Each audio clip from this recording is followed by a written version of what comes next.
Good morning, class. As you all know that we have already discussed about this chapter. Today we will take a quick revision of this chapter, Ranga's Marriage. Ranga's Marriage by Masti Venkatesh Iyengar is an interesting chapter in which the author and narrator narrates an episode from his life. In his village, Hoshahalli, which had many unique features, there lived a boy named Ranga. He was the first boy who went to Bangalore to learn English. After his return, the entire village went to see him. The narrator also did. He found Ranga to be an agreeable boy. He inquired Ranga of his marriage plans, to which Ranga expressed his views about marriages and preferences. The narrator planned and pledged to get Ranga married. He knew a girl named Ratna who was an orphan and living at Ramarao's house because she was a niece. तो रंगा marriage जो it is written by मस्ती वेंकटेश अय्यर ने ये लिखी है story, और ये कि एक बहुत ही इंटरेस्टिंग चैप्टर है जिसमें जो है वो अपनी नरेटर जो हैं वो ये एपिसोड अपनी लाइफ का ही एक एपिसोड वो नरेट कर रहे हैं यहाँ पर। उनका विलेज है जिसका नाम है होशाली, और वहाँ एक लड़का रहता था रंगा जो बेंगलोर से पढ़कर आया था, और क्योंकि वो बेंगलोर से जो है इंग्लिश पढ़कर आया था इसलिए पूरा गांव उसको देखने के लिए वहाँ पर आया। नरेटर भी वहाँ पे उससे मिलने गया, उन्होंने उससे बातचीत की और उन्हें लगा कि एक बहुत ही सुटेबल बॉय है मैरिज के लिए, और उन्होंने रंगा ने भी अपने व्यूज़ बताए कि वो एक मैच्योर गर्ल से मैरिज करना चाहता है, और अगर उसे वो लड़की वैसी लड़की नहीं मिलती है जैसे उसको पसंद है तो वो शादी नहीं करेगा। लेकिन जो नरेटर हैं बाद में वो ठानते हैं कि नहीं, वो उसकी शादी जो है रंगा की करवा कर रहेंगे, और वो एक लड़की है Ratna who is the niece of Rama Rao who is Ranga's neighbour. तो so he want that Ranga should marry that girl. So he orchestrated a meeting between Ranga and Ratna. He planned a meeting, and Ranga was mesmerized with Ratna. When he saw Ratna, he heard her sweet voice while she was singing.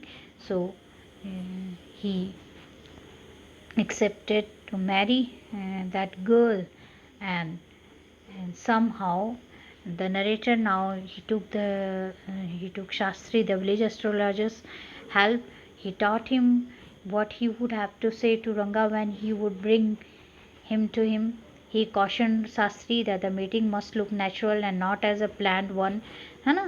तो while the narrator had planned all this, जो narrator हैं यहाँ story के, उन्होंने ये सब planning की थी कि वो रंगा को शास्त्री के पास लेके जाएंगे, और शास्त्री जो है उनको बताएंगे कि Ratna is a suitable girl for him, और इस तरह से वो जो है रत्ना की मैरिज जो है रंगा से करवा देंगे।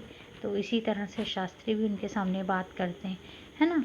और फिर बाद में रंगा भी कॉन्फेस करता है कि he loves Ratna and he wanted to marry her, और after their marriage was successfully arranged, और and the narrator became the godfather of Ranga's son Shyama because he named his son Shyama after the narrator. तो वो अपने बेटे का रंगा जो है अपने बेटे का नाम भी श्यामा ही रखता है जो नरेटर का नाम था, क्योंकि आफ्टर ऑल श्यामा ने उनकी मैरिज कराई थी, और he was quite happy in his married life. And now we will talk about the next topic. It is a poem, The Laburnum Top. The poem Laburnum Top by Ted Hughes describes a mutual relationship between a laburnum tree, which is a large, beautiful but quite alone, and a goldfinch. तो इस poem में जो है एक poet ने इन दोनों की relationship के बारे में बताया है कि एक लैबनम ट्री और गोल्ड फिंच के रिलेशन के बारे में बताया है कि कैसे वो जो ट्री है it is standing alone and it is quite, है ना, and when gold Finch come sits in that tree on the branch of that tree, it becomes lively, है ना, because her chittering and it gives a new life to the tree.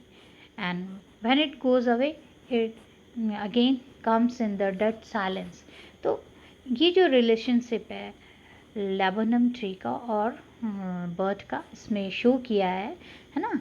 But the tree which is large, beautiful but quite alone and a goldfinch bird which is quite amusing, beautiful but without a shelter. The laburnum tree gives the house to the bird and its young chicks, and the bird in turn takes away its dead silence, है ना. तो जो tree है, tree में किसको शरण मिल रही है? उसके बर्ड को और उसके बेबीज़ को, उसके चिक्स को. वहाँ वो उसने अपना नेस्ट बनाया हुआ है ना.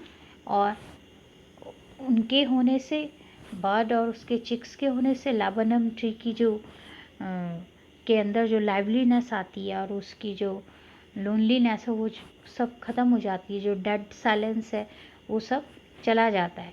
तो thus the poet here in the poem wants to tell the reader the importance of living with each other, कि एक दूसरे के साथ रहने की जो इम्पोर्टेंस है उसके बारे में उन्होंने बताया है.